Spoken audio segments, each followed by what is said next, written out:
Joia, seu Roberto. A gente quer saber, lá do início, assim, falando com esse jovem que está iniciando lá do primeiro semestre, quer vir para a faculdade, como é que era o seu Roberto lá atrás? Como é que era o seu Roberto lá, jovem, escola? Eu quero dizer que eu nasci no interior do município de Gramado. Meu pai era um pequeno agricultor. Uhum. Eu, com 6, 7 anos, trabalhava na roça, fui até os 11, estudando lá e trabalhando. Depois, eu fui num colégio de padres, Seminário São José de Gravataí. Fiquei 7 anos lá, foi muito bom, uma educação formidável, principalmente pela rigidez, tinha que levantar cedo, trabalhar, praticava esportes, estudava, foi para mim muito bom.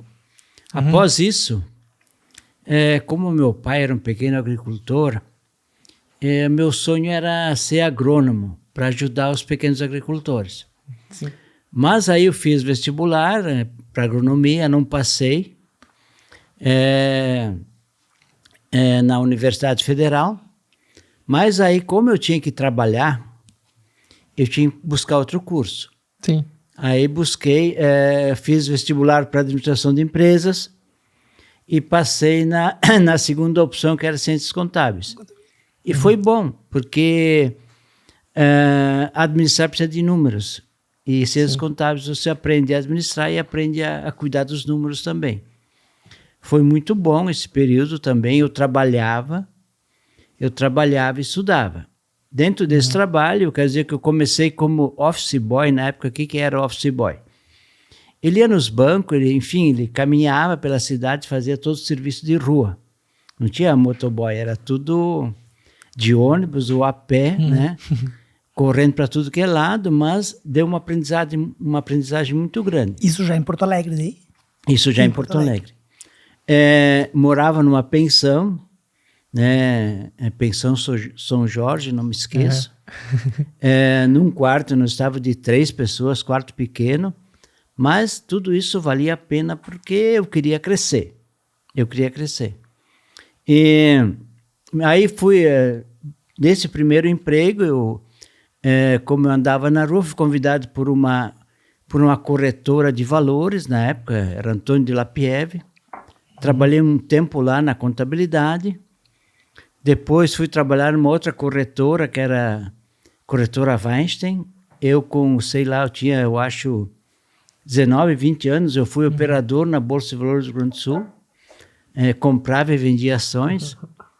E foi uma experiência muito boa esse trabalho nessas empresas, né? Aliás, antes disso, o primeiro emprego, na verdade, foi numa loja de tecidos, na Voluntários da Pátria, Tecidos Friedman, eu acho que ainda existe. Fui lá medir tecido nas peças, etc., né? Mas lá fiquei uns 15 dias lá e não deu. Não certo. Não deu.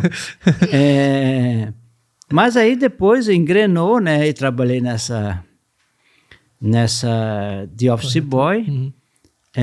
Depois trabalhei no escritório, na contabilidade, na parte financeira também. Foi, enfim, um aprendizado muito grande esse período.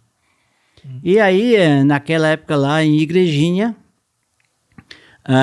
havia todo o mercado de calçado estava aquecido, porque havia muita exportação para os Estados Unidos. E aí eu fui para lá, começou a fábrica, tinha 7 empregados, nós tínhamos uma máquina de costura emprestada, quem fazia a faxina da fábrica era eu, quem limpava os banheiros era eu, mas tudo isso é bom, é aprendizado, né? É aprendizagem. Trabalhava sábado, domingo, enfim, e fui trabalhando num galpão de madeira coberto de zinco na beira do rio, por isso o nome Calçados Beira-Rio. Sim. E não entendia nada de sapato, porém fui aprendendo. Tanto que a primeira máquina de montar sapato, que na verdade eu comprei. E aí o pessoal dizia, não, mas isso aqui não funciona, tem que ser montado à mão, não sei mais o que, papapá, né? E ninguém queria botar a mão na máquina. E aí uma coisa, eu fiquei lá trabalhando 2 dias naquela máquina, mostrando para eles que funcionava. E aí aconteceu. Depois, na sorte que a gente teve, sorte não, a gente, tudo que ganhava, guardava o dinheiro, investia. Aí conseguimos fazer um prédio de alvenaria, na beira do rio também. E logo em seguida deu uma enchente. Nesse prédio de madeira entrou uns 2 metros de água. Mas uma semana antes a gente tinha se mudado. E aí, a partir dali, a gente foi crescendo, sempre com 2 coisas importantes, né? Muita disciplina e investir, né? Investir. Aí, me lembro que a primeira feira de sapatos que nós participamos foi na FENAC, em Novo Hamburgo, e a gente conseguiu um canto lá no fundo do corredor, ninguém ia até lá. Ninguém queria. Ninguém ia até lá, né? Aí o que eu fiz né? Fiz um teatro lá. Toma. Peguei outra pessoa lá, senta ali, né? Vamos botar o sapato aqui, tu vai escolhendo e eu vou fazendo pedido aqui. Né? Eu vou fazendo pedido. Aí eu tinha um gerente de produção, que era um alemão, lá de 2 irmãos, não me esqueço. Ele ficava lá no fundo assim, vem aqui comprar sapato bom, bonito e barato. Ficava gritando para alguém ir lá. Né? Então, tirando pedido lá. E aí, aí fui eu entendia da parte administrativa, comecei a entender um pouco de produção, e aí comecei a me envolver nas vendas, né? Sim. E desde lá aprendi uma coisa, né? Se tem venda, a lavoura está salva. Então era buscar venda.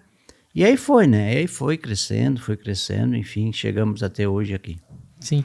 E, seu Roberto, lá nesse início ali, enfim, o senhor trabalhou com os outros empresários também, como é que era o seu Roberto nesse momento ali? Enfim, como é que era o contato com os lideranças? Como é que era, queria crescer? Como é que era o seu Roberto nessa época? Olha, na verdade, lá tinha um empresário que era o maior empresário de Igrejinha da região, que se chamava Almiro Grins, Calçados Picadilha, então, existe hoje, né?